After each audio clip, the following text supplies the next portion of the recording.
Bonjour à tous. Alors l'audio malheureusement n'a pas bien marché pour les premières minutes de l'enregistrement de cette prédication. Donc le format va être un peu inhabituel, en tout cas pour les premières minutes, puisque je vais refaire le début de la prédication depuis mon salon. Cette prédication du coup portait sur l'église de Smyrne, la deuxième église dans les lettres aux sept églises qu'on a dans l'Apocalypse. Et donc j'ai commencé en débutant avec une phrase, avec une expression pour laquelle je crois pouvoir dire sans trop me tromper que vous l'avez déjà prononcée au moins une fois dans votre vie. Cette phrase, cette expression, c'est si j'avais su. Si j'avais su, face à une situation qu'on a eu du mal ou qu'on n'a tout simplement pas pu anticiper, c'est la remarque que souvent on peut faire, hein. Si j'avais su, j'aurais terminé ce projet au travail. Si j'avais su, je n'aurais pas fait confiance à cette personne. Au contraire, je l'aurais écouté. Si j'avais su, je serais passé à autre chose. Ou à l'inverse, j'aurais persévéré. Et dire si j'avais su sous-entend que si on avait une vision long terme, alors nos choix, nos décisions seraient sans doute plus éclairés, ils seraient plus sûrs, ils seraient plus matures. Sans doute même que plusieurs seraient différents des choix que l'on fait maintenant sans avoir cette vision long terme. Et la question donc que j'aimerais soulever à la lumière du texte de ce matin, c'est est-ce que vraiment ça sera le cas? Est-ce que vraiment le fait de savoir ce qui nous attend à long terme aura un impact sur les choix et sur les décisions que je prends aujourd'hui? Est-ce que cette vision long terme motive vraiment mon attitude et ma conduite d'aujourd'hui? Donc, comme je vous l'ai dit, on est lancé actuellement dans une série de prédications sur les sept églises de l'Apocalypse. Et après avoir vu ensemble ce qu'il en était concernant l'église d'Éphèse la semaine dernière, au programme pour aujourd'hui, c'est la deuxième lettre adressée à l'église de Smyrne, qui était une ville qui se trouve en Turquie actuelle. Et cette ville, d'ailleurs, elle existe encore aujourd'hui, sauf qu'elle se nomme plus Smyrne, mais c'est Izmir, qui est située sur la mer Égée. Et ce qui est intéressant, en tout cas, à propos de cette lettre et de cette église de Smyrne, c'est que sur les sept églises, il n'y en a que deux qui ne reçoivent aucun reproche de la part du Seigneur, et celle-ci en fait partie. Et ça, c'est la très bonne nouvelle. L'Église et ses membres vont très bien spirituellement, mais la mauvaise nouvelle, c'est que les choses vont mal tourner et elles vont même s'empirer avant finalement de s'améliorer. Donc je vous propose qu'on aille voir ça de plus près et je lis dans Apocalypse chapitre 2 à partir du verset 8. À l'ange de l'Église qui est à Smyrne, écrit, Voici ce que dit celui qui est le premier et le dernier, celui qui était mort et qui est à nouveau vivant. Je connais ta détresse et ta pauvreté, et pourtant tu es riche. Je sais les calomnies de ceux qui se disent juifs mais qui ne le sont pas. C'est une synagogue de Satan. N'aie pas peur des souffrances qui t'attendent. Voici, le diable va jeter plusieurs d'entre vous en prison pour vous tenter, et vous connaîtrez 10 jours de détresse. Sois fidèle jusqu'à la mort, et je te donnerai la vie pour couronne. Que celui qui a des oreilles écoute ce que l'Esprit dit aux églises. Au vainqueur, la seconde mort ne causera pas de mal. Et je m'arrête ici dans la lecture de la parole de Dieu. Donc je ne sais pas si vous l'avez remarqué, mais Jésus, le Seigneur ressuscité, donne à cette église de Smyrne une vision long terme. Je vais développer ça, mais déjà pour illustrer mon propos ce matin, je vais avoir recours à l'art, à la peinture. Parce que dans la peinture, une manière de donner de la profondeur à un tableau, c'est d'utiliser plusieurs plans. Par exemple, sur le tableau que je vais montrer, le radeau de la Méduse, réalisé au XIXe siècle par le peintre français Théodore Géricault. Sur ce tableau, on distingue un premier plan, on distingue un second plan, et on distingue aussi un arrière-plan. On a un premier plan qui occupe la base du tableau, où on voit des corps inertes, on voit des cadavres, on voit des personnes qui sont en train de mourir, d'agoniser. On a un second plan où on voit des survivants qui s'activent. Certains sont en train d'appeler au secours, d'appeler à l'aide, d'autres sont là en train de soutenir ceux qui faiblissent. Et enfin, il y a un arrière-plan avec le ciel et la mer. Mais je vous en dis pas plus pour l'instant, je reviendrai sur ce tableau et sur cet arrière-plan en fin de prédication. Mais mon propos pour l'instant, c'est de dire qu'il y a trois plans dans ce tableau de Théodore Géricault.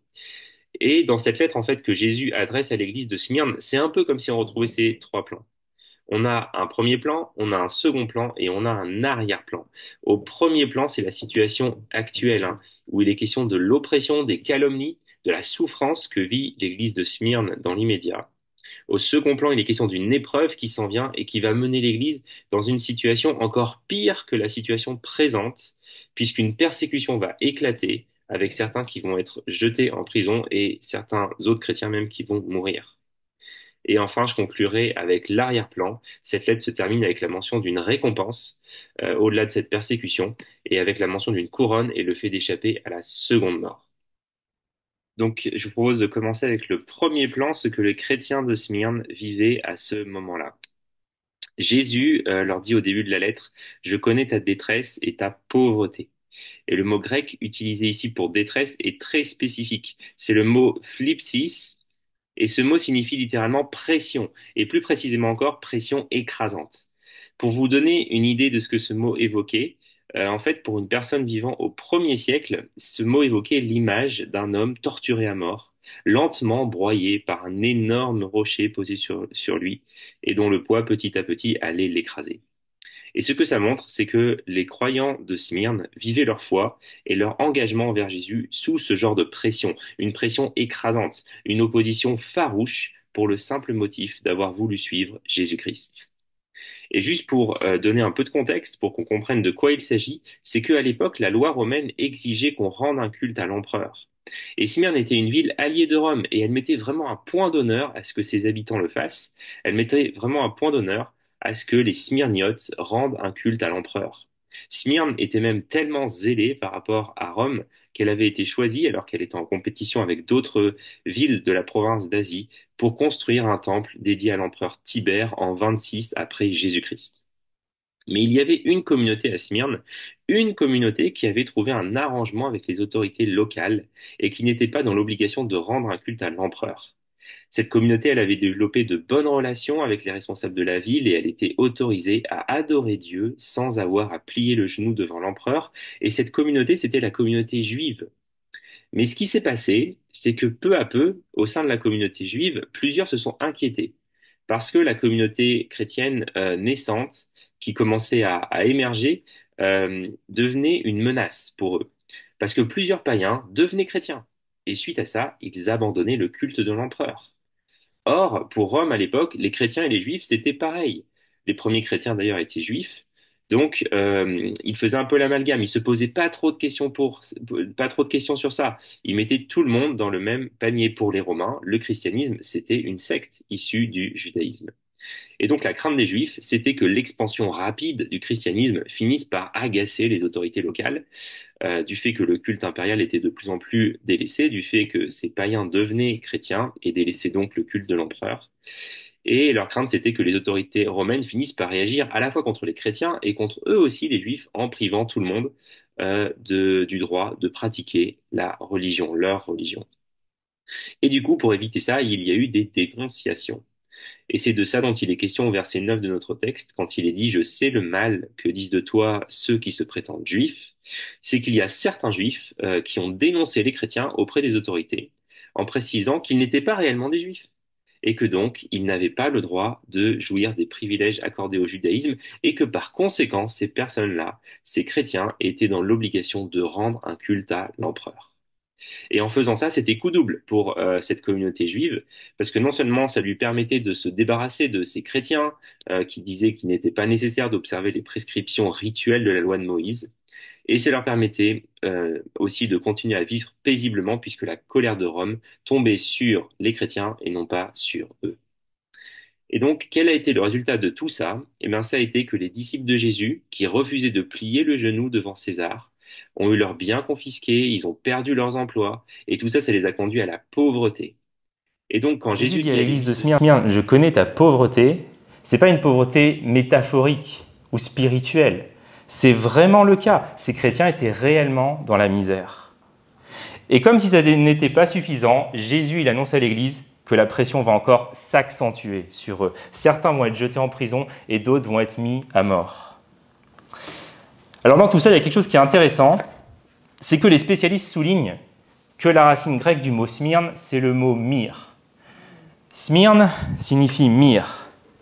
Et dans l'Antiquité, la myrrhe, c'était une huile qui était très appréciée, qui était très chère aussi, mais dont le parfum était vraiment envoûtant, apprécié. Elle était utilisée pour l'onction des prêtres dans l'Ancien Testament et aussi pour l'embaumement des corps.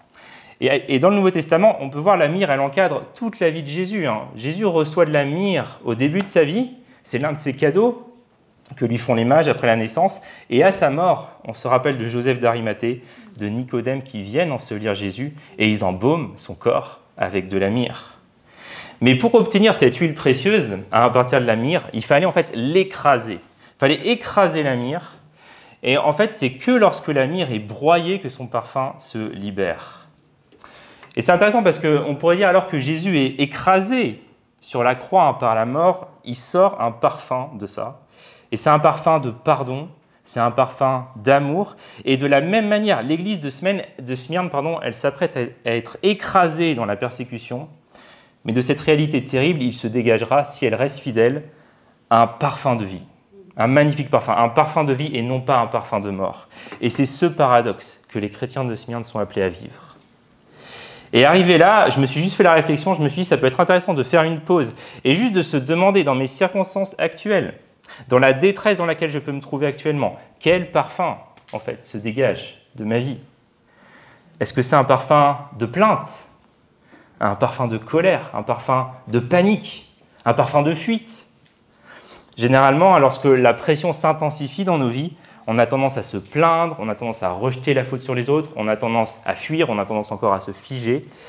Mais je crois qu'il y a dans ce texte ici une parole stimulante, une parole défiante pour nous aujourd'hui sur la manière d'être fidèle dans la souffrance. Parce que quand on fait preuve de fidélité envers Jésus-Christ dans la souffrance, un parfum peut se dégager. Le parfum de Christ, une odeur de vie, ça c'est ce que l'apôtre Paul dit en 2 Corinthiens. Et j'ose croire que c'est un parfum que notre ville, on a parlé de ça, mais que notre ville, Paris, a désespérément besoin de respirer et de sentir.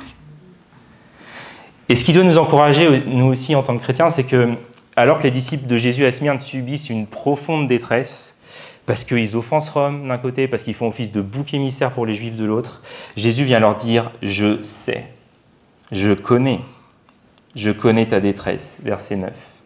Jésus sait. Quelle que soit ta situation aujourd'hui, Dieu sait, Dieu voit.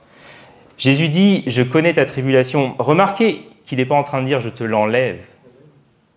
D'ailleurs, il va même insister, il va dire « Tu vas vivre des choses encore difficiles ».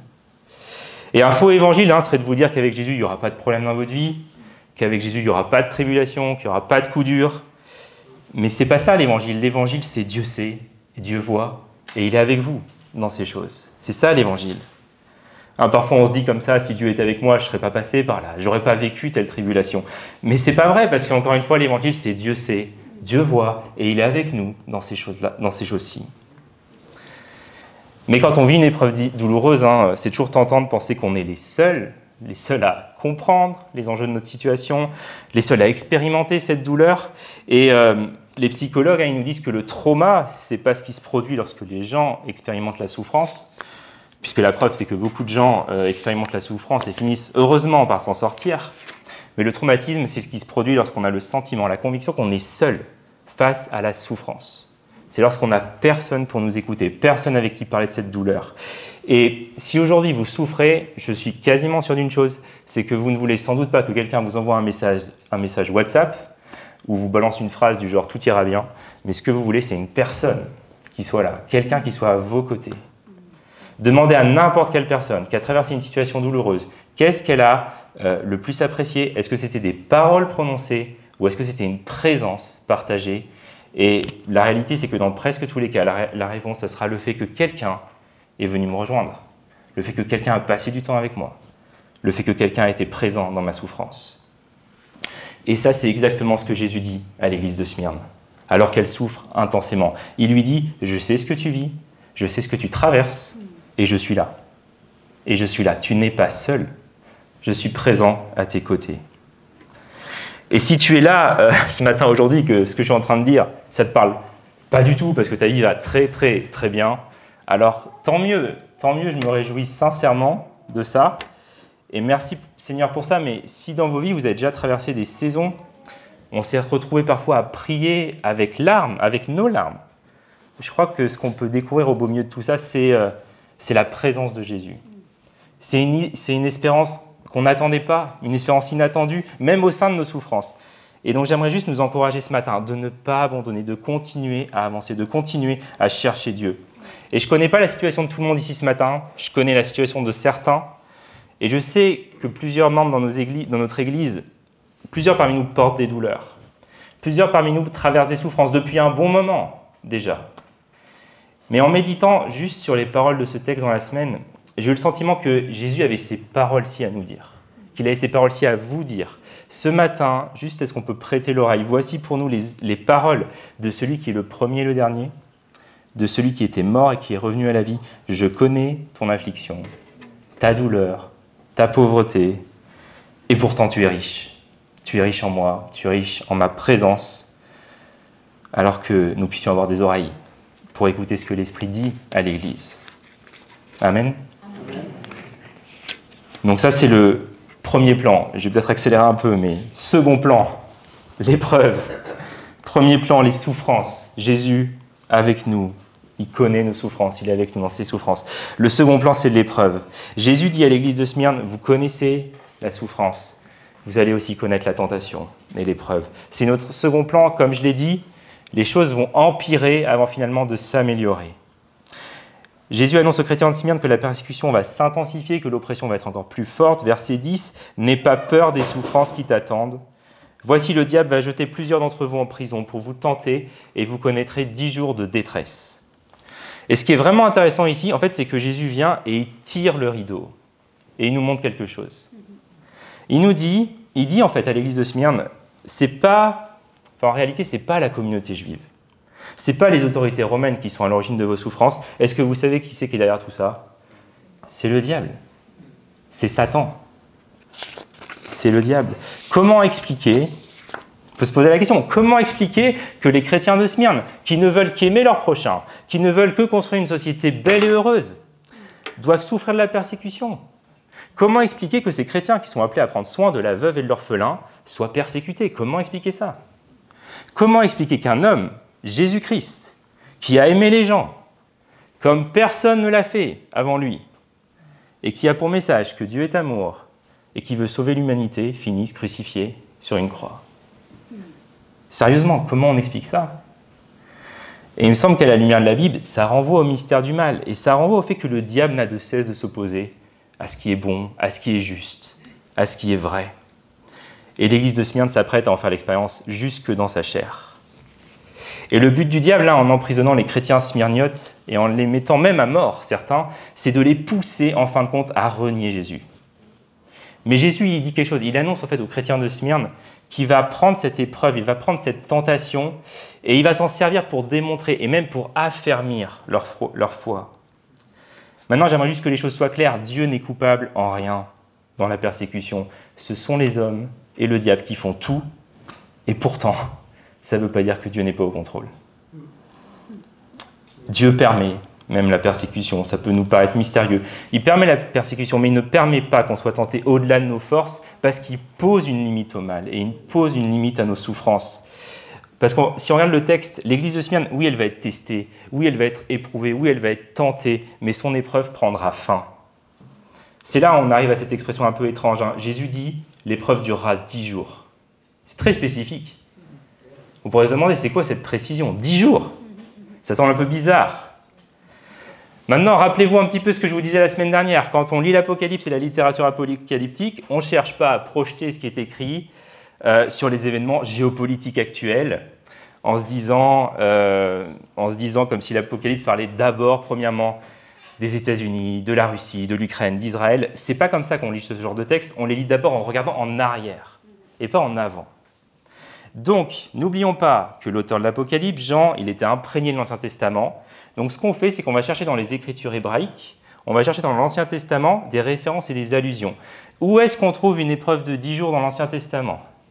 Où est-ce qu'on voit une épreuve de 10 jours dans les Écritures hébraïques?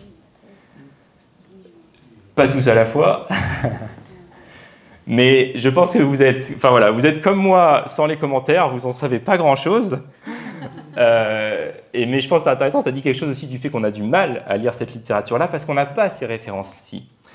La réponse est dans le livre de Daniel, chez Daniel. Et c'est très intéressant parce que Daniel et ses amis sont emmenés en captivité à Babylone, en exil, et par fidélité à Dieu, il décide de ne pas manger les mets du roi, de ne pas boire le vin que le roi lui propose. Peut-être vous vous rappelez de cet épisode.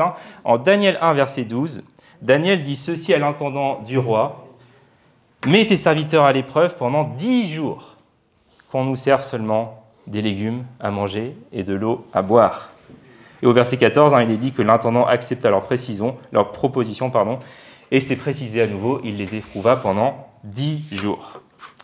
Et bon, le parallèle avec la situation des chrétiens de Smyrne est assez frappant, parce que, encore une fois dans la Bible, on a affaire à une épreuve en lien avec la nourriture. Déjà dans le jardin d'Éden, Adam et Ève avaient été tentés par le diable de goûter du fruit défendu. À l'époque de l'exil, Daniel et ses amis sont soumis à une épreuve en lien avec la nourriture pendant 10 jours. Et au 1er siècle, l'église de Smyrne, elle aussi, elle est soumise à une épreuve alimentaire, parce qu'il suffisait en fait aux chrétiens de Smyrne de fréquenter le temple dédié à l'empereur et de prendre part à un repas. Aux célébrations, dans les célébrations, il y avait toujours des repas. Et c'était OK, en fait. Plus personne ne les aurait embêtés. C'est comme si le diable susurrait à leurs oreilles, juste un repas. Prends juste un repas, prends juste une petite bouchée de cette viande sacrifiée à l'empereur et au dieu de Rome, et c'est fini. C'est OK, vous êtes tranquille. C'est ça, la tentation qui est là. Et en faisant référence à Daniel et à ses amis qui, dans leur contexte, ont gardé le jeûne, ont résisté à la pression, ont tenu dans l'épreuve, avant finalement d'être élevés aux yeux de tous dans la cour du roi Nabuchodonosor, Jésus il encourage les chrétiens de Smyrne à ce qu'eux aussi ils tiennent ferme, à ce qu'ils aillent au bout, en sachant qu'il les récompensera lui-même à la fin. Un commentateur de l'Apocalypse, Peter Leithart, écrit « Ceux qui refuseront de manger à la table de César pour un temps recevront la couronne de vie et auront l'honneur d'être élevés dans la cour de Jésus, le roi éternel. » Et encore une fois, ce qu'on voit ici, c'est que le Seigneur ne nous promet pas qu'on évitera la souffrance, mais il fixe des limites. 10 jours. Alors, ils ne sont sans doute pas à prendre littéralement, mais 10 jours, pas plus. Un temps déterminé. Autrement dit, la persécution est réelle, mais elle est sous contrôle. Elle est sous le contrôle du Seigneur. Et surtout, l'appel n'est pas à vaincre par la force, mais il est à rester fidèle à Jésus-Christ. Et ce qui est intéressant aussi, c'est que parmi les destinataires de cette lettre aux chrétiens de Smyrne, on trouve un certain Polycarpe de Smyrne. Peut-être que certains, vous le connaissez. À l'époque de cette lettre, il est tout jeune. Il est vraiment jeune. Mais sans doute qu'il l'a entendu, cette lettre. Et plus tard, c'est lui qui deviendra évêque de Smyrne. Ce sera même l'un des disciples de l'apôtre Jean. Et en 155 après Jésus-Christ, alors qu'il a 86 ans, il va expérimenter ce dont Jésus parle ici en Apocalypse 2. Il a refusé, parce qu'il a refusé de rendre un culte à César, il est traîné, on l'amène dans l'amphithéâtre de la ville. Le proconsul commence à l'interroger et le menace, lui dit qu'il va être mis à mort. Et voilà ce qu'on lit dans le Martyre de Polycarpe. C'est un écrit que vous pouvez retrouver, vous le trouvez même sur Internet, vous le trouvez dans ce livre, Les Pères apostoliques. On le fit entrer, donc c'est Polycarpe, on le fit entrer dans le stade, et le tumulte fut grand quand le public apprit que Polycarpe était arrêté. Le proconsul se le fit amener et lui demanda si c'était lui Polycarpe. Il répondit que oui, et le proconsul cherchait à le faire renier en lui disant « Jure et je te laisse aller, maudit le Christ. » Polycarpe répondit « Il y a 86 ans que je le sers, et il ne m'a fait aucun mal. Comment pourrais-je blasphémer mon roi qui m'a sauvé ?» Le proconsul envoya son héros au milieu du stade, proclamer 3 fois « Polycarpe s'est déclaré chrétien ». À ces paroles du héros, toute la foule des païens et des juifs, établis à Smyrne avec un déchaînement de colère, se mit à pousser de grands cris. « Voilà le docteur de l'Asie, le père des chrétiens, le destructeur de nos dieux. C'est lui qui enseigna beaucoup à ne pas sacrifier ni adorer. » En disant cela, il poussait des cris et demandait à l'asiarque Philippe de lâcher un lion sur Polycarpe, mais celui-ci répondit qu'il n'en avait pas le droit puisque les combats de bêtes étaient terminés. Alors il leur vint à l'esprit de crier tous ensemble que Polycarpe soit brûlé vif. Et je ne vous ai pas mis toute la suite, vous pouvez la lire si vous voulez, mais suite à ça, Polycarpe sera effectivement brûlé vif. Mais comme le feu ne le consumera pas totalement, il est précisé qu'il sera achevé à l'aide d'une épée. Et vous avez là une description de ce qu'a effectivement vécu l'église de Smyrne en son temps, avec des païens et des juifs qui se sont liés ensemble pour affliger et persécuter Polycarpe et les chrétiens smyrniotes, comme Jésus l'avait annoncé. Et c'est toujours pertinent, je trouve, de lire des récits des martyrs des premiers siècles dans l'histoire de l'Église. C'est assez instructif parce que ça nous donne une idée de quel était leur christianisme et quel est peut-être notre christianisme par rapport au leur. Je ne sais pas si on réalise, mais aujourd'hui, si dans tous les villages de France, il y a une église, c'est parce qu'il y a des chrétiens qui ont été brûlés vifs pour leur foi. Il y a eu des hommes et des femmes qui aimaient le Seigneur au point de mourir pour lui et d'assumer leur foi devant des foules enragées, parce qu'ils étaient fiers de l'Évangile, parce qu'ils étaient fiers de Jésus-Christ. Et aujourd'hui encore, on le sait, il y a des chrétiens qui meurent pour leur foi dans le monde. Je pense à nos frères et nos sœurs en Orient, notamment. Mais à eux comme à nous, Jésus dit « Ne crains pas, n'aie pas peur des souffrances qui t'attendent, parce que l'épreuve sera brève, 10 jours, pas plus. » Et il ajoute « Je sais ce que vous traversez, je connais votre détresse, et Dieu ne connaît pas notre détresse vaguement, généralement, mais dans les moindres détails. Et il nous dit « Je suis avec vous dans ces choses. » Une chose aussi que Jésus-Christ nous dit dans l'évangile de Luc, chapitre 14, Jésus nous dit aussi ceci, « Si quelqu'un vient à moi et n'est pas prêt à renoncer à sa propre vie, il ne peut être mon disciple. Celui qui ne porte pas sa croix et qui ne me suit pas ne peut être mon disciple. » Et Jésus-Christ, on le voit ici, ce n'est pas le genre d'enseignant qui nous dit toujours ce qu'on a envie d'entendre. C'est le genre d'enseignant que parfois même on quitte, parce que ses paroles sont trop dures, sont trop exigeantes, sont trop tranchantes. Mais la réalité, c'est que la récompense, quand on a vraiment été un porteur de la croix, c'est une vraie joie, en fait. C'est une vraie joie qui surpasse toutes les autres joies. Et Dieu ne veut pas premièrement notre plaisir, mais il veut premièrement notre bonheur. Et ce bonheur, c'est un bonheur éternel. C'est ça qu'il veut pour nous. Et ça m'amène à notre dernière partie pour ce matin, l'arrière-plan, la récompense. La récompense. Parce que l'église de Smyrne traverse bien des souffrances et des épreuves, mais elles auront une fin. Et il y aura une récompense.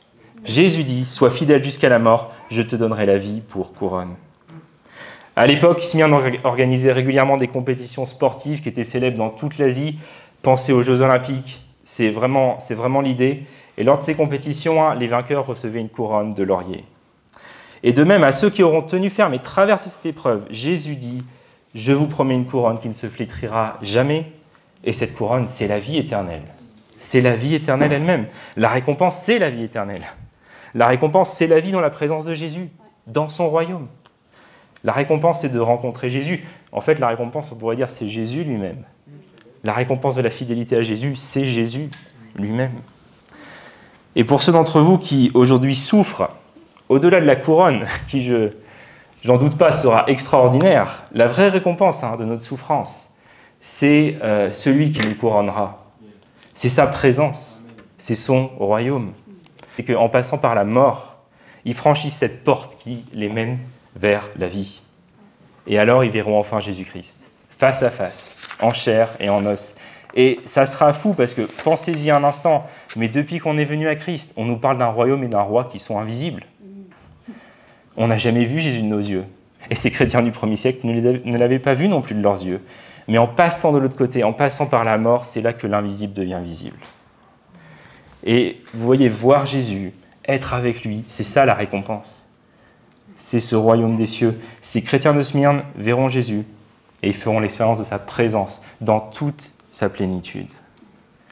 Et c'est maintenant que j'aimerais revenir sur le radeau de la Méduse de Théodore Géricault. Ce tableau, vous le savez peut-être, il est inspiré d'un fait réel. En 1816, suite à une erreur de navigation, la frégate française qui se nomme la Méduse fait naufrage. Et la quasi-totalité des passagers, des membres de l'équipage parviennent à quitter le navire en embarquant sur des canots, sur des chaloupes.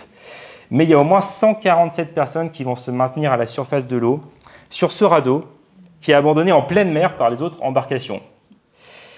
Et le drame, c'est que seulement 15 personnes seront secourues 12 ou 13 jours même plus tard par l'Argus, un bateau qui reviendra en direction de l'épave. Toutes les autres vont mourir sur le radeau après avoir enduré la faim, la déshydratation, la folie et même l'anthropophagie. Et ça sera un événement qui fera scandale. Enfin, en France, à l'époque, ça a fait un scandale d'ampleur nationale. Et c'est ce radeau à la dérive que peint Théodore Géricault. Et on l'a vu, il y a 3 plans dans ce tableau. Au premier, au second plan, il y a la mort. Il y a des appels à l'aide, désespérés. Et c'est ça qui nous frappe en premier quand on regarde le tableau. Mais il y a l'arrière-plan. Et à première vue, l'arrière-plan semble banal, anecdotique, mais il y a quelque chose, en fait, il transforme il transforme vraiment toute la lecture de ce tableau. Il renverse même notre première impression. Parce qu'à l'arrière-plan, Jéricho a peint l'Argus, ce navire qui finira par sauver les survivants. Donc j'ai essayé d'agrandir un petit peu pour que vous voyez. On le voit vraiment peu, mais c'est fait exprès, mais il est là. Il est là. Sa présence est vraiment subtile. On ne la voit pas au premier coup d'œil, mais sa présence, elle est capitale dans ce tableau. Parce que dans le contexte de l'art, même dans le contexte de l'art romantique, ce navire, c'est un symbole du salut, en fait.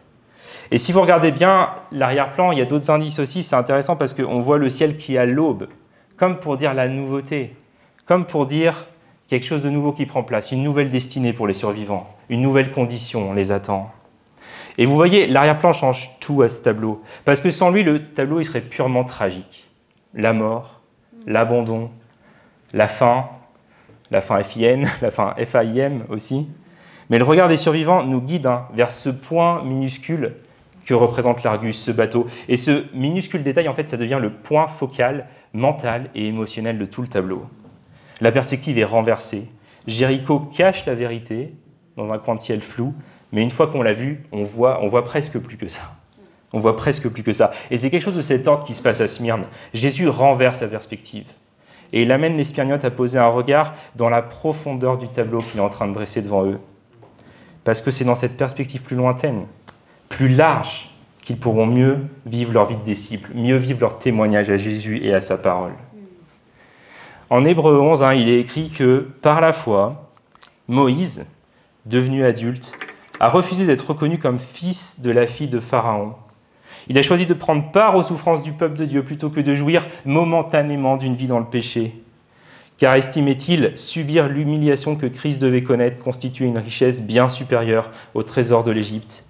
Il avait en effet les yeux fixés sur la récompense à venir. Par définition, l'arrière-plan a souvent tendance à passer en arrière-plan. Mais pourtant, on a besoin de voir cette profondeur. On a besoin de voir cette récompense, d'avoir les yeux fixés sur ça. On a besoin d'avoir cette vision plus lointaine qui vient éclairer nos choix présents et futurs. Rappelez-vous, si j'avais su. La grande question ce matin, c'est sur la base de quel plan est-ce qu'on va prendre nos décisions? Est-ce que c'est sur la base de ce qu'on vit dans le présent, sur la base de ce qu'on va vivre dans l'avenir, ou en vue encore de ce qu'il y a même à plus long terme encore? Et enfin, une dernière chose que j'aimerais dire ce matin, et je termine par ça, c'est que je pense que Jésus, il a encore mieux à nous proposer que Théodore Géricault. Même si c'est du génie, enfin moi je trouve que c'est génial ce que Géricault a fait. Mais Géricault nous propose une perspective où le navire et le salut semblent lointains. Ils semblent loin. Pour Jésus, son royaume est déjà là. Il peut être expérimenté ici et maintenant. Et l'enseignement principal de Jésus, c'est ça, c'est ce dont il parlait dans les évangiles, c'était pas d'aller au ciel après la mort, mais c'était du libre accès du royaume des cieux, déjà maintenant, déjà ici. En Luc 17, Jésus dit, le royaume des cieux n'est pas quelque chose qu'on peut observer. On ne peut pas le toucher comme ça, on ne peut pas le voir comme ça, mais il ajoute, il est là, au milieu de vous. Pensons à ça un instant, juste un instant. On ne peut pas l'observer, on ne peut pas le toucher, mais il est là, tout autour de nous. Et dans la semaine, j'ai juste réfléchi un tout petit peu à ce qui peut nous bloquer quand on pense au royaume des cieux.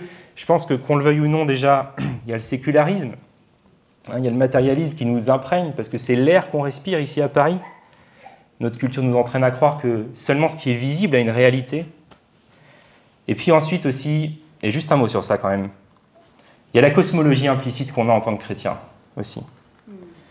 Parce qu'on a une tendance naturelle, c'est celle d'imaginer une sorte d'axe vertical, comme ça, avec le ciel là-haut, très très très loin.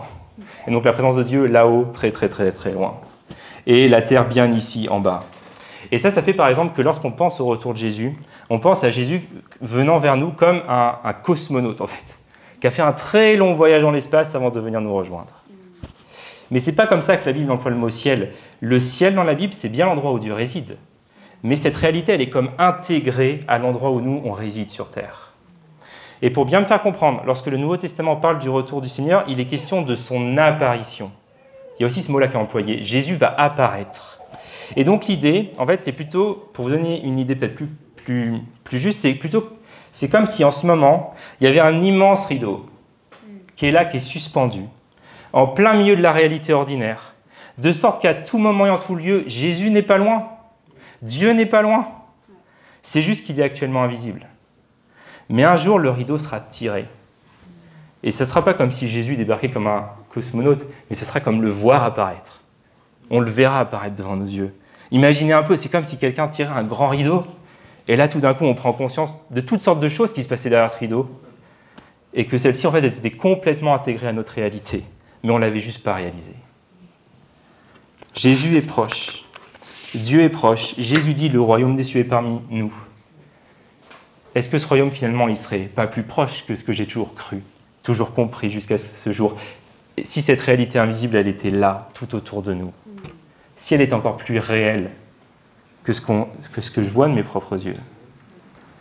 Et je me suis rappelé de ce passage du Nouveau Testament où Paul s'adresse à l'église de Corinthe et il dit ceci, il dit en effet, nos détresses présentes sont passagères et légères par rapport au point insurpassable de gloire éternelle qu'elle nous prépare, ce qui rappelle tellement l'église de Smyrne. Et il ajoute, et nous ne portons pas notre attention sur les choses visibles, mais sur les réalités encore invisibles. Car les réalités visibles ne durent qu'un temps, mais les invisibles, elles, demeureront éternellement. Et je crois que ce que Paul nous dit ici, c'est que ce qui est invisible est encore plus réel que ce qui est visible. C'est ça que Paul veut nous dire, c'est ça que Jésus veut nous dire. Le royaume des cieux est là. Et on peut y vivre si on le veut. Il est invisible, mais il n'en est pas moins réel. À quoi est-ce qu'il ressemble? Il ressemble à une personne qui, dans l'épreuve, reste fidèle à Jésus-Christ. Cette personne vit dans le royaume. Elle est dans le royaume. Il ressemble au fait d'accueillir Jésus dans nos cultes, comme on l'a fait ce matin, de l'accueillir dans nos braises, de l'accueillir dans nos réunions de prière et de louange, lorsqu'on s'arrête pour l'écouter, lorsqu'on l'attend, lorsqu'on le laisse agir parmi nous, lorsqu'on est sensible aux légers mouvements de l'Esprit Saint, son royaume est véritablement présent au milieu de nous. Partout où Jésus est honoré, où les gens vivent à sa manière, le royaume est là. Parfois on le sent, parfois on ne le sent pas. Parfois il s'accompagne de signes miraculeux, de prodiges. D'autres fois c'est juste une paix intérieure que Dieu nous donne. Mais il est là, ce royaume, il est à notre disposition, il nous est offert, Jésus est mort pour ça. Et le royaume des cieux, c'est la réalité la plus vraie, la plus réelle qui soit, encore plus réelle que ce que vous voyez ce matin avec vos yeux. Lorsque l'apôtre Paul parle du royaume des cieux, il dit le royaume des cieux, c'est la justice, la paix et la joie par le Saint-Esprit. Alors ce que Jésus nous offre, alors qu'on le laisse agir, alors qu'on accueille son esprit, c'est un avant-goût du royaume. C'est un accès à sa réalité, à travers la paix, la joie et la justice qu'il apporte. Alors je termine avec ça, là je termine vraiment, mais je me demande juste ce matin, dans ta vie, quelle est la récompense que tu cherches et qu'est-ce que tu es prêt à sacrifier pour l'obtenir? Quelle est la récompense que tu cherches? Qu'est-ce que tu es prêt à sacrifier pour l'obtenir? Il n'y a pas de meilleure récompense que Jésus, que sa présence, que son royaume. Et l'église de Smyrne était prête à tout sacrifier pour cette récompense qui est la plus belle, alors qu'on puisse leur ressembler. Je vous invite à vous lever et on va répondre à la parole de Dieu. Ensemble, je demande à l'équipe de louange de me rejoindre, de jouer un instrumental derrière moi. Je vous invite juste à fermer les yeux si vous le voulez bien. Et pendant que les musiciens jouent, j'ai pensé à 3 groupes de personnes. Simplement, j'ai à cœur de prier pour vous. Si vous êtes concernés par ce que je dis, simplement levez votre main à votre place et je prendrai le temps de prier pour vous. J'aimerais vraiment le faire ce matin. J'aimerais prier pour tous ceux ce matin qui passent par une saison de souffrance et d'épreuve. J'aimerais prier pour toi. Dieu sait, Dieu voit, Dieu connaît ta détresse et il veut se rendre présent à toi dans ces moments-là. Donc si c'est toi, simplement là où tu es, tu peux lever ta main ce matin. Et je prierai pour toi. Je prie aussi pour ceux qui ont besoin d'être assurés, peut-être d'être davantage assurés dans leur foi. Peut-être tu as entendu cet exemple de Polycarpe et tu t'es dit, mais ça, c'est tellement pas moi. Je suis à des années-lumière de ça. Mais j'aimerais juste te dire que le Seigneur te demandera peut-être pas de traverser la même chose qu'a traversé Polycarpe. Il nous connaît chacun. Il ne nous tente pas au-delà de nos forces. Mais si on veut vivre vraiment en disciple de Jésus, quelque part, on a tous quelque part où on connaîtra une forme d'exclusion, une forme de persécution. Et si tu es là-dedans ce matin, en ce moment, j'ai juste envie de prier pour toi. Si tu as besoin aussi de d'être affermi, pour ne pas craindre de souffrir pour Jésus-Christ, de ne pas craindre de souffrir pour l'Évangile. Je t'invite à lever la main là où tu es, je vais prier pour toi. Et enfin, pour toi qui es là ce matin, et tu ne te dis pas vraiment chrétien, cette courte lettre, elle se termine par un appel. Le vainqueur n'aura pas à souffrir de la seconde mort. Et si la première mort, c'est la mort physique, la seconde mort dans l'Apocalypse, c'est une manière de parler de l'enfer, de parler de cette séparation éternelle avec Dieu. Mais sache que Dieu a tout fait pour que personne ici dans cette pièce ne goûte à la seconde mort. Jésus est mort et il est ressuscité. Dieu nous a donné son Fils, son unique, pour que tous ceux qui placent leur confiance en lui ne périssent pas, mais échappent à la seconde mort et la vie éternelle. Donc j'aimerais prier pour toi, parce que le royaume des dieux est accessible, parce que tu peux cheminer en confiance vers Jésus, parce qu'il t'aime, parce qu'il t'attend, parce qu'il veut t'offrir son royaume et sa présence. Donc si vous êtes concerné par une de ces choses, simplement levez la main à votre place. Le Seigneur vous voit, puis j'aimerais prier. Priez pour vous. Priez pour vous. Merci Seigneur. Merci Seigneur pour ta parole qui ce matin encore vient nous rejoindre. Merci pour la source de réconfort, d'enseignement qu'elle est Seigneur. Et je te prie ce matin pour tous ceux qui souffrent. Je te prie pour tous ceux qui sont sur le point peut-être de lâcher, de craquer, tous ceux qui peuvent être accablés par le doute. Je te prie de les aider vraiment maintenant. Je te prie Seigneur de leur donner une assurance, une conviction que tu es là avec eux dans cette situation, dans ces souffrances actuelles. Seigneur, que tu ne les abandonnes pas, mais que tu es avec eux comme tu étais avec ces chrétiens de Smyrne, même ceux qui ont été jetés en prison, même ceux qui sont passés par la mort. Seigneur, donne-leur cette assurance et cette paix qui vient de toi, que tu es là, que tu vois et que tu sais. Et je te prie aussi, Seigneur, pour tous celles et ceux qui ont envie d'être plus assurés dans leur foi, qui peuvent parfois faire preuve de timidité. Je te prie maintenant que tu embrases leur cœur. Je te prie pour un esprit de force, d'engagement, de fidélité envers Jésus-Christ. Seigneur, viens les rencontrer, viens nous rencontrer, viens nous affermir dans notre foi. Que Seigneur, tu fasses de nous des chrétiens fiers de l'Évangile, fiers de Jésus-Christ. Et je te prie, Seigneur, pour ceux et celles qui veulent cheminer avec toi, qui veulent venir à toi. Seigneur, ce matin, viens les rencontrer. Viens les toucher, viens leur donner ce goût de connaître davantage Jésus et de confier nos vies entre tes mains. Seigneur, merci parce que tu es bon, tu es fidèle, tu es présent avec nous à nos côtés et tu nous aimes. Merci pour ta gloire, Jésus. Tu es le premier, tu es le dernier. À toi la gloire. Amen.